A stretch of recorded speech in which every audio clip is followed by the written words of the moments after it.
Joining us now, I'm delighted he's with us, Newt Gingrich, here on the Laura Ingraham Show, former Speaker of the House and informal advisor to President Trump. He joins us now. Newt, good to talk to you, sir. How are you? It's good to be with you, and I think this has been an extraordinary period so far. I'm looking forward to tomorrow night and the joint session. I am too. There are lots of sort of breaking news stories today. Number one, which we've hit on now for an hour plus, including with Sean Spicer earlier, is the stunning interview that George W. Bush had on the Today Show, where he leveled these veiled criticisms of Donald Trump and the travel ban. And we'll play a soundbite so you can listen. You know, if the United States decides to pull out before free society emerges, it's going to be hard to defeat them. If that's the goal, to defeat ISIS, which I believe it should be, that we project strength. No, keep it going, James. That's not all of it. He goes on to be asked about the travel ban, which was really the point of criticism. And he said, when he was asked about this, that, look.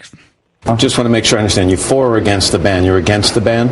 I am for an immigration policy that's welcoming and that upholds the law. Well, that's a veiled criticism. Everybody's writing about it. What's your sense? Well, I'm not quite sure why the former president decided to go out the day before the joint session speech. I mean, this is an important moment for President Trump. I think the most important moment since the inaugural address. So, in that sense, I don't quite know what President George W. Bush is trying to accomplish. But I think people misunderstand the whole nature of what we're trying to achieve here. First of all, creating free societies is not something which the Bush administration succeeded at. It's not something which the Obama administration succeeded at. And it may not be within our power to do it. The level of change you're going to need in some of these countries to get to what we would think of as a truly free society is a multi-generational project. It's not a very brief project. And that's why I think there's a real challenge for us to think about this. What President Trump has said pretty clearly is he wants to defend American interest. Well, a long time ago, Thomas Jefferson sent the Marines to Tripoli when we were a very tiny country, and he did it in order to enforce American rights against the Barbary pirates. But he didn't say to them, why don't you stay and try to democratize Algeria? I mean, he said he understood the limits of American power when we were a much smaller country, and maybe we ought to have a little more realistic sense of what we're capable of achieving. Well, he was asked by Matt Lauer about the media and Trump's adversarial relationship with the media, and the former President Bush said, power can be very addictive, and it can be very corrosive, and it's important for the media to call to account people who abuse their power. It's kind of hard to tell others to have an independent free press when we're not willing to have one ourselves, which is frankly much more clear in criticizing Trump than even his comments on the travel ban. What's your reaction to that? Yeah, well, I think that the establishment wing of the Republican Party has always wanted to be liked by the rest of the establishment. They value the New York Times. They value the Washington Post. They would like CBS News to be their friend. And if that means they have to give up conservatism, and that means they have to accept things that are really stupid, then they do so. And in fact, they think they're quite clever doing it. But the debate we're having right now is not about a free press versus not a free press. The debate we're having is about fake news. And the truth is, fake news exists. I've recently begun working on some papers about the idea of fake education as the base of fake news. And this is not a new idea. It's Ronald Reagan in his 1964 nationally televised speech for Goldwater, who says, it's not what liberals don't know that's a problem, it's what liberals know that isn't true. Well, I think it's time for those of us who believe, when I get told about the number of young people who are bullied by their professors and bullied by their high school teachers and in some cases bullied by elementary school teachers who are determined to impose on them falsehoods, I think we have an obligation to stand up and say that's just false. It's not debatable. Those are lies. When the New York Times runs a story about a 16-year-old event in which Donald Trump, as candidate, apparently harassed a woman, and then the woman stands up and you watch her live on television say, "That's totally untrue. I told the New York Times it was untrue." She said he was a total gentleman. Now, who do you want to believe? Let's talk about alternative facts. You want to believe the New York Times report about the woman that the woman herself is totally repudiating? You had the same thing last week with the FBI and Reince Priebus. For 3 days, CNN was on a froth about a totally false story. And I think this is the kind of thing we just... And by the way, the chairman of the Intelligence Committee in the House has said bluntly, publicly, this is a false story. Devin Nunes.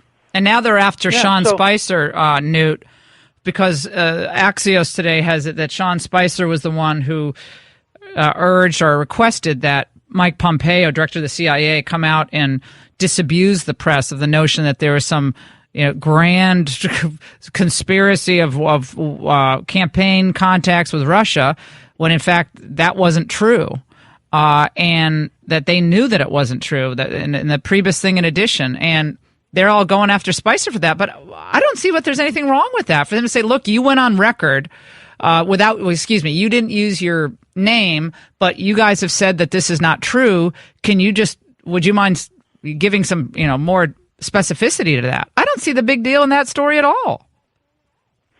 Well, but I think you have to understand, the elite media gets up every morning knowing that Trump is bad. Now they have to find a story that proves it. If they can't find a story that proves it, they have to make up a story that proves it. And in the worst case, they have to interview each other. So each of them becomes an unnamed senior advisor. This is a very incestuous press corps, dominated by very incestuous editors. They all go to cocktail parties to share with each other how much they loathe Donald J. Trump and how much they wish that Hillary Clinton was president, and that Trump is essentially surrounded by rubes, and by rubes they mean people who aren't them. And I think that I was very surprised. I was looking back at some material from the 1980s, and I said almost precisely the same things about the press in the 1980s, because they were lying about Ronald Reagan, they were lying about the Sandinistas. Remember that the New York Times had these three great waves of total dishonesty. It was totally dishonest in the 1930s about Stalin. Its reporter in Moscow was just a complete liar, and Diana West has written a terrific book called American Betrayal, in which she outlines the degree to which the press corps in Moscow would get together to agree on the lies. And the New York Times would publish them routinely. They lied about Castro. They pretended Castro was this nice young democratic reformer when he had been a communist, was clearly a communist, and wondered why the Times didn't get it. But their award-winning reporter from Cuba misled the American people for 3 solid years. And then, of course, they were totally wrong in covering Trump as a candidate from day one. Now they're wrong about covering Trump and the administration. And Spicer has my sympathy. I think he may have the hardest job of any White House counsel. White House counsel and Sean have the hardest jobs in this administration. Right. No doubt about it. Let's just, before we let you go, Newt, a couple of other issues. There's a lot of concern about Obamacare repeal and replace. There's looks like we're not getting perhaps they're not getting the push from the White House. Having Congress be more responsive on this. What's your sense here about how important it is that this health care be handled the right way and that he follow through on his promise and push Congress to do so? Look, I think 3 key steps. One, they have to find a way to repeal it. I mean, they've committed to it. Their base is committed to it. It's one of the definitions of success. 2, they have to manage the repeal in such a way that they do not dislocate millions and millions of Americans, many of whom may be in the middle of treatments for various health problems. I mean, you cannot establish the Republican legacy of 15 or 20 million people wondering what's going to happen to them and being anxiety-ridden. So that's challenging. But 3, at one level, they ought to relax. This is an opening piece of a very long story. Our health system is totally screwed up. it is going to take a lot more fixing than just this first bill, and they don't have to get it all done in one bite. Newt Gingrich, it's always great to check in on you. I'm glad you're back from Antarctica, that you weren't eaten by a penguin or anything. So always great talking to you. You take care. And Antarctica was fun, and the penguins were nicer than the news media. Oh, that's a great point. Say hi to Callista, and I want to hear more about Antarctica later. We'll take a break. Don't go away.